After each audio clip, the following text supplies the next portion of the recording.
नमस्कार दोस्तों। अगस्त का महीना बहुत क्रांतिकारी है और अगस्त में 15 अगस्त की तारीख के बाद तो 5 अगस्त की तारीख और भी ज्यादा क्रांतिकारी है। इस दिन 370 वाला फैसला हुआ और राम मंदिर का फैसला हुआ और 5 अगस्त को ही मोदी ने अपने उत्तराधिकारी का हिंट भी दे दिया। मोदी के बाद योगी का गाना गाने वाले गुट को बहुत बड़ा झटका लगा है। हुआ ये कि एनडीए संसदीय दल की बैठक में अमित शाह की तारीफ होने लगी कि अमित शाह गृह मंत्री की गद्दी पर सबसे ज्यादा समय तक बैठने वाले गृह मंत्री हो गए हैं। उन्होंने लालकृष्ण आडवाणी को भी पछाड़ दिया है। अमित शाह 2258 दिन गृह मंत्री रह लिए। तभी मोदी जी ने शाह को बधाई दी और कहा कि ये तो सिर्फ शुरुआत है, अभी उनको और आगे जाना है। तो गृह मंत्री के बाद क्या पद बचता है? प्रधानमंत्री का ही पद बचता है। अमित शाह और कितने आगे जाएंगे? क्या मोदी ने रिटायरमेंट के बाद शाह को प्रधानमंत्री बनाने का पक्का इरादा कर लिया है? अब सवाल यही उठता है कि मोदी 75 साल की उम्र में यानी कि सितंबर में सत्ता छोड़ेंगे या सितंबर के बाद सत्ता छोड़ेंगे या फिर 1 साल की सरकार रह जाएगी तब सत्ता छोड़ेंगे या फिर 2029 से 6 महीने पहले सत्ता छोड़कर शाह को प्रधानमंत्री बनाएंगे। शाह को राजनीति में आगे भेजने की बात करने वाले मोदी दूसरे व्यक्ति हैं। इससे पहले केजरीवाल ने शाह के बारे में घोषणा की थी। मोदी जी के सबसे खास अमित शाह को ये प्रधानमंत्री बनाएंगे। तब बीजेपी को लगा था कि अगर शाह के नाम पर चुनाव लड़ा जाएगा तो भाजपा हार सकती है। इसीलिए खुद अमित शाह को प्रेस कॉन्फ्रेंस करके ये बात कहनी पड़ी थी कि प्रधानमंत्री वो नहीं बनेंगे, मोदी जी ही रहेंगे। मैं अरविंद केजरीवाल एंड कंपनी और पूरे इंडिया अलायंस को कहना चाहता हूं, मोदी जी 75 साल के हो जाए, इससे आपको आनंदित होने की जरूरत नहीं है। ये भारतीय जनता पार्टी के संविधान में कहीं नहीं लिखा है। मोदी जी ही ये टर्म पूरी करेंगे और मोदी जी ही आगे देश का नेतृत्व करते रहेंगे। इसमें भारतीय जनता पार्टी में कोई कंफ्यूजन नहीं है, ये कंफ्यूजन खड़ा करना चाहिए। लेकिन अब मोदी शाह को और आगे भेजने की कामना कर रहे हैं। मोदी के इशारों के बाद फुसफुसाहट बहुत ज्यादा होने लगी है। शाह के नाम पर सहमति बनाना कठिन काम होगा। सोर्सेस का कहना है कि इसके बाद में किरण रिजिजू से जब यह पूछा गया तो उन्होंने कहा कि यह बात तो मोदी जी ने एनडीए के लिए कही थी कि गठबंधन को अभी और आगे ले जाना है। दोस्तों देखिए, तीर कमान से और बात जुबान से निकल जाए तो फिर वापस नहीं आती। मोदी जी ने शाह के भविष्य को लेकर बड़े संकेत दे दिए हैं। कुछ और तस्वीरों पर भी गौर कीजिए तो तस्वीर बहुत हद तक साफ होती दिखाई देती है। राष्ट्रपति से प्रधानमंत्री मिलने गए थे, उसके बाद फौरन शाह भी मिलने पहुंच गए। ऑपरेशन सिंदूर पर विपक्ष के साथ मीटिंग अमित शाह करते हैं, ऑल पार्टी मीटिंग शाह करते हैं। लोकसभा में ऑपरेशन सिंदूर पर मोदी से ज्यादा आक्रामक शाह दिखाई देते हैं। राज्यसभा में मोदी बोलने ही नहीं जाते, अमित शाह ही ऑपरेशन सिंदूर पर बोलते हैं। तो क्या अगस्त में एक और क्रांति होने के संकेत मिलने लगे हैं? क्या पिछले 10 साल से जो नंबर 2 पर हैं, उनके नंबर 1 में आने का समय आ चुका है? आज हमारे साथ इस पर बात करने के लिए प्रोफेसर रविकांत सर हैं। रविकांत सर, अगर अमित शाह को 2029 से पहले प्रधानमंत्री पद के लिए आगे बढ़ा दिया जाता है, उनका नाम घोषित कर दिया जाता है, तो फिर आप भारत को किधर जाते हुए देख रहे हैं? देखिए, अमित शाह अभी सिर्फ 60 साल के हैं। देश के दूसरे सबसे बड़े पद पर है और आज उन्होंने रिकॉर्ड ब्रेक किया है अपने ही गुरु लालकृष्ण आडवाणी का। हालांकि वो मोदी जी के गुरु पहले हैं और अमित शाह के गुरु मोदी जी माने जाते हैं। आज नरेंद्र मोदी, माने कल नरेंद्र मोदी ने जिस बात को कहा कि अभी तो उनको और आगे जाना है, इसके 2 अर्थ लगाए जा सकते हैं। पहला तो ये कि अभी अमित शाह को बतौर गृह मंत्री लंबे समय तक रहना है, लेकिन दूसरा जिसकी अटकलें ज्यादा लगाई जा रही हैं कि अभी उन्हें और आगे जाना, माने तरक्की और उन्हें करनी है। तो तरक्की अब गृह मंत्री के बाद ऑब्वियस है कि प्रधानमंत्री बनने में ही तरक्की होगी। अब मोदी जी का ये जो बयान है, जिस समय आया है उसको लेकर के ज्यादा चर्चा है। दरअसल सितंबर में मोदी जी 75 साल के पूरे हो रहे हैं। संघ की तरफ से भी, मोहन भागवत की तरफ से भी ये बात हुई थी कि साहब 75 पर रिटायरमेंट ले लेना चाहिए। उसके बाद मोहन भागवत खैर बदल गए अपनी बात से, लेकिन ये प्रेशर तो है ही, एक तरह से एक साइकोलॉजिकल प्रेशर है, क्योंकि खुद नरेंद्र मोदी ने अपने गुरु लालकृष्ण आडवाणी को संरक्षक मंडल में भेजने के लिए ये नियम लागू किया था। तो ऑब्वियस है कि इस नियम को खुद नरेंद्र मोदी पर भी लागू होना चाहिए। तो ऐसे में अब ये सवाल या अब ये बहस शुरू हो गई है कि क्या अमित शाह अगले प्रधानमंत्री होंगे, और होंगे तो क्या सितंबर में ही होने जा रहे हैं। और इसलिए भी ये उम्मीदें ज्यादा बढ़ गई हैं कि नरेंद्र मोदी जिस अपने कद को लेकर के, अपनी छवि को लेकर के सबसे ज्यादा चिंता करते हैं, अपनी ब्रांड को लेकर के, वो ब्रांड इस समय बेहद संकट में है। चाहे विदेश नीति का मामला हो, चाहे घरेलू मोर्चे पर हो, या जो वोट जिताने की, जो उनको चुनाव जिताने की क्षमता थी कभी नरेंद्र मोदी में, वो क्षमता बेहद घट गई है। तो ऐसे में ये सवाल अब उठ रहा है कि क्या नरेंद्र मोदी खुद ब खुद एक अच्छा सम्मानजनक अपनी विदाई समारोह आयोजित करना चाहते हैं और अमित शाह के हाथ में प्रधानमंत्री का पद देना चाहते हैं। जाहिर तौर पर यही अटकलें हैं और आने वाले वक्त में ये साफ हो जाएगा कि नरेंद्र मोदी और अमित शाह के लिए क्या सोच रहे हैं। अच्छा, नरेंद्र मोदी जी तो जो सोच रहे हैं वो सोच रहे हैं, लेकिन मेरा सवाल ये था कि आप भारत को अब किधर जाते हुए देख रहे हैं? अभी तक मोदी जी को देखा है, इसके बाद जो नंबर 2 पर हैं, जब वो नंबर 1 पर आ जाएंगे तो फिर भारत किधर जाता हुआ दिख रहा है रविकांत सर को? देखिए, एक तो आपने योगी आदित्यनाथ जी की बात की थी, नंबर 2 उनको कई बार माना जा रहा था, और ये भी लोगों ने कहा कि आरएसएस चाहता है कि योगी दिल्ली पहुंचे। हाँ। लेकिन अब तो बिल्कुल इशारा हो गया है कि योगी नहीं है, असल जो उत्तराधिकारी होंगे मोदी जी के, वो अमित शाह होंगे। अब अमित शाह के होने का क्या मतलब है? बतौर गृह मंत्री जो अमित शाह की छवि रही है, हालांकि एक अच्छे पार्टी मैनेजर के तौर पर पार्टी को आगे बढ़ाने के मामले में अमित शाह की बड़ी प्रशंसा होती है। उत्तर प्रदेश में 2014 में वो आए थे तो 80 में से 71 सीटें जितवाई थी, लेकिन जब वो गृह मंत्री हुए तो उसके बाद जो उनकी तारीफ में मोदी जी ने कहा, धारा 370 का खात्मा हो या आतंकवाद कहाँ खत्म हुआ है? अभी तो पुलवामा हुआ, पहलगाम हुआ, और न जाने कितनी घटनाएं कश्मीर में बराबर हो रही 370 के बाद भी। लेकिन एक और जो वजह मानी जा रही है वो है कि क्या जो हिंदुत्व, खास करके कट्टर हिंदुत्व की जो छवि अमित शाह की है, वो भारत को कहां लेकर के जाएगी? आप वैश्विक रैंकिंग में देखिएगा, चाहे भुखमरी का हो, चाहे सांप्रदायिक ताने बाने का हो, या महिला सुरक्षा को लेकर के। अभी कुछ ही दिन पहले अमेरिका ने अपने महिलाओं को गाइडलाइन जारी की थी अपने देश को कि भारत में महिलाएं जाएं तो सतर्कता से कोशिश करें कि ना जाएं। ये जो भारत की छवि बाहर बन रही है वो बड़ी नेगेटिव गई है। और अमित शाह न तो वो विदेश नीति उनको समझ में आती है, ना उनको रक्षा नीति समझ में आती है, ना आर्थिक नीति समझ में आती है। अमित शाह की एक अपनी पहचान है कि कैसे सरकार बनानी है, कैसे सरकार चलाए रखने के लिए क्या कुछ करना है, ये उनको आता है, इसमें वो सिद्धहस्त हैं।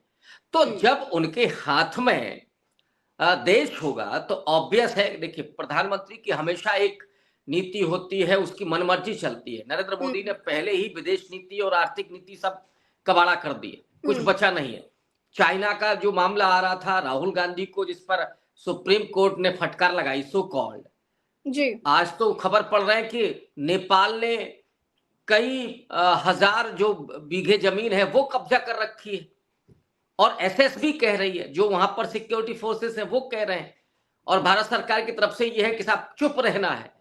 तो जब आप अपने पड़ोसियों के साथ कोई ताल्लुक नहीं रख पाते हैं, नॉर्मल भी, नेपाल आपका विरोधी हो गया, श्रीलंका आपके विरोधी हो गया, पाकिस्तान और चाइना तो दो दुश्मन माने ही जाते हैं, म्यांमार हो गया, तो आपकी जो कूटनीति है वो पूरे तरीके से फेल हो गई।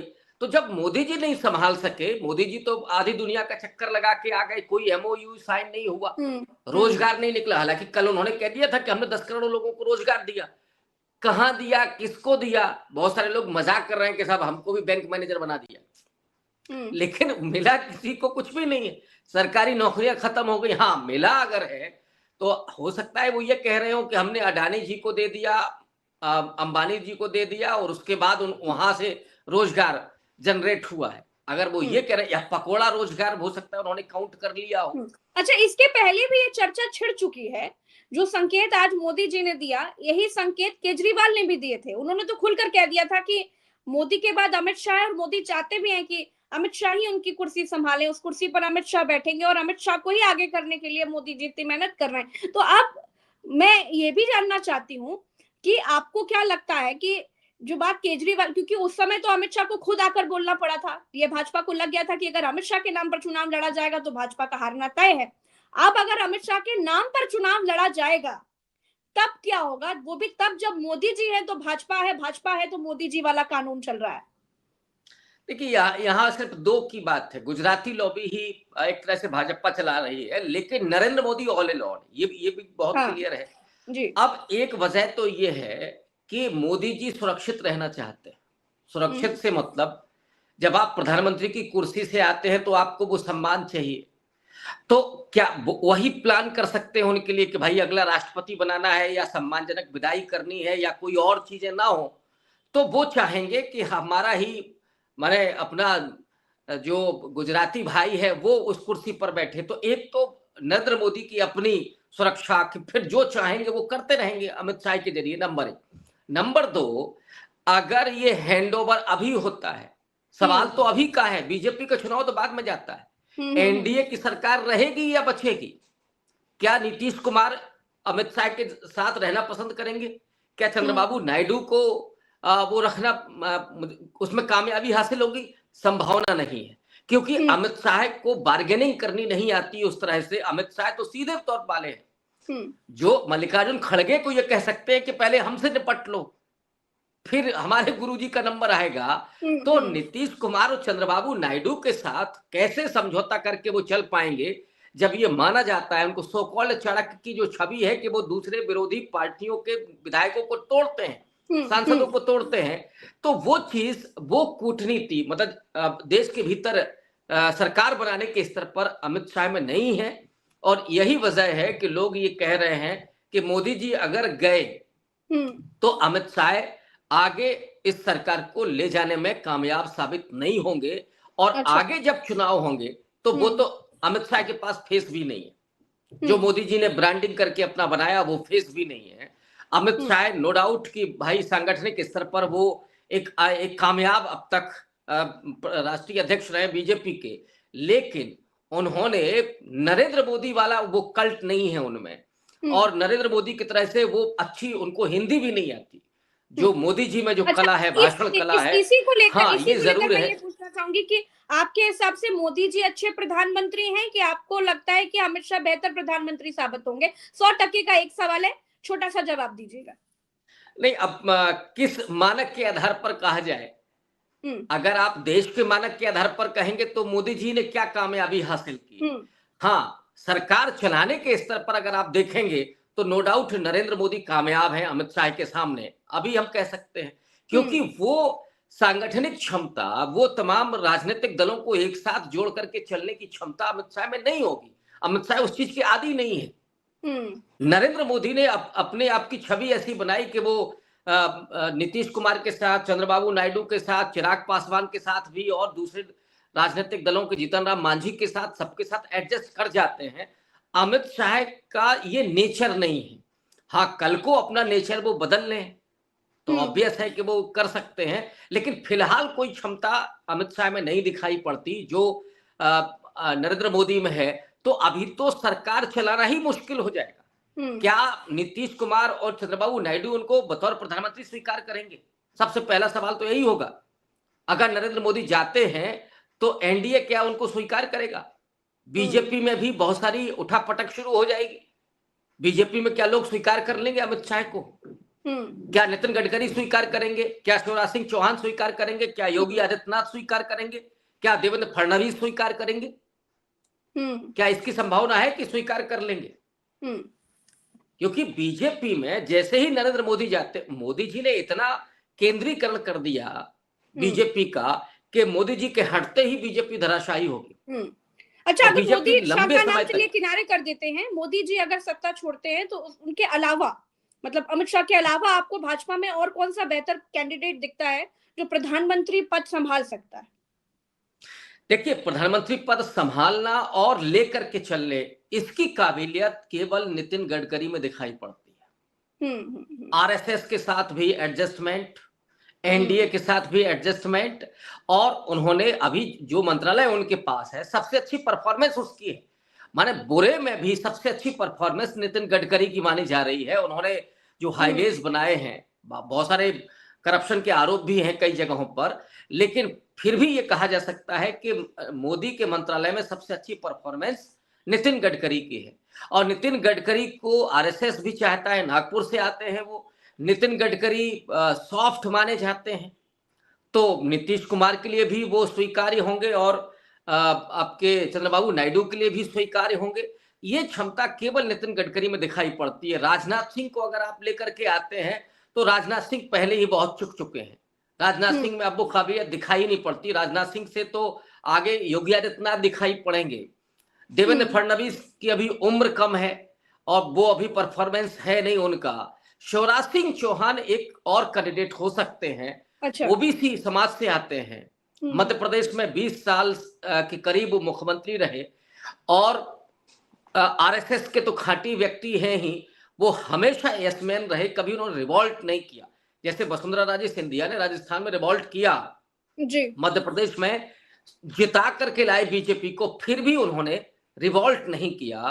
तो शिवराज सिंह, उनकी उम्र भी अभी कम है, शिवराज सिंह चौहान एक बड़ी पसंद हो सकते हैं जाति के हिसाब से भी, ओबीसी के हिसाब से भी। अच्छा। लेकिन सवाल ये है कि क्या शिवराज सिंह चौहान को ये मौका मिलेगा या नितिन गडकरी को ये मौका मिलेगा? बाकी मैं किसी में और में काबिलियत ये नहीं देख रहा हूं। ये दो नेता ऐसे हैं जो एनडीए को भी संभाल के चल सकते हैं। सर, मान लीजिए शाह मोदी के बहुत करीब हैं और मोदी शाह को ही प्रधानमंत्री बनवाते हैं, तो जो लोग इधर योगी जी का झंडा लेकर घूम रहे हैं, मोदी के बाद योगी, मोदी के बाद योगी, उनका क्या होगा? प्रज्ञा जी, सच तो ये है कि योगी जी पहले अभी यूपी की कुर्सी बचा ले।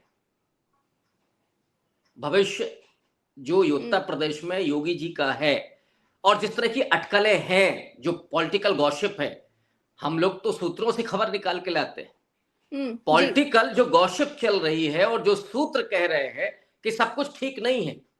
और अगर आप बॉडी लैंग्वेज केशव प्रसाद मौर्य का देखिए, तो केशव प्रसाद मौर्य का बिहेवियर ऐसा है कि जैसे वो मुख्यमंत्री हैं या मुख्यमंत्री होने वाले हैं। तो योगी जी के साथ तो अभी ये प्रॉब्लम है कि वो उत्तर प्रदेश की कुर्सी पर रहेंगे कि नहीं रहेंगे। दिल्ली तो छोड़ दीजिए आप। और जो लोग ये सोच रहे हैं कि योगी जी प्रधानमंत्री होंगे, मुझे लगता है जोर का झटका उनको लगने वाला है जल्दी ही।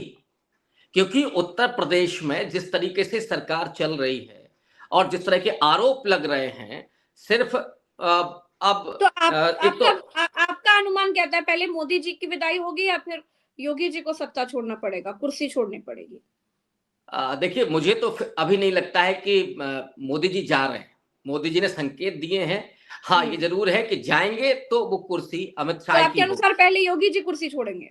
डेफिनेटली योगी जी की जगह पर ताजपोशी केशव प्रसाद मौर्य की संभावित दिख रही है, जिसके बहुत सारे संकेत मिल रहे हैं।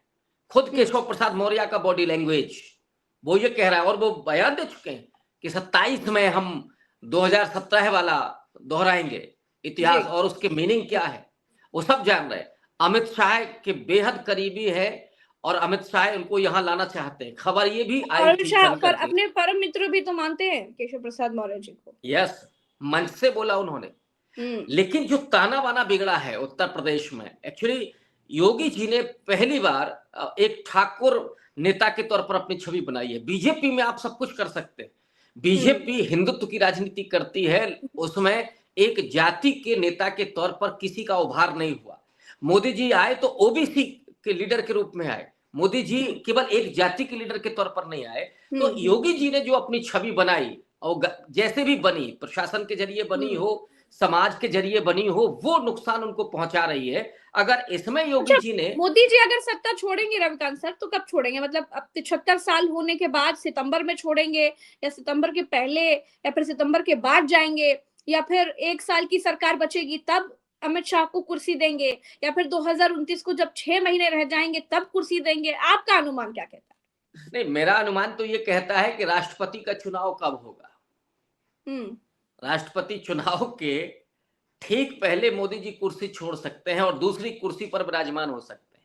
मोदी जी बिना कुर्सी के नहीं रह सकते हैं।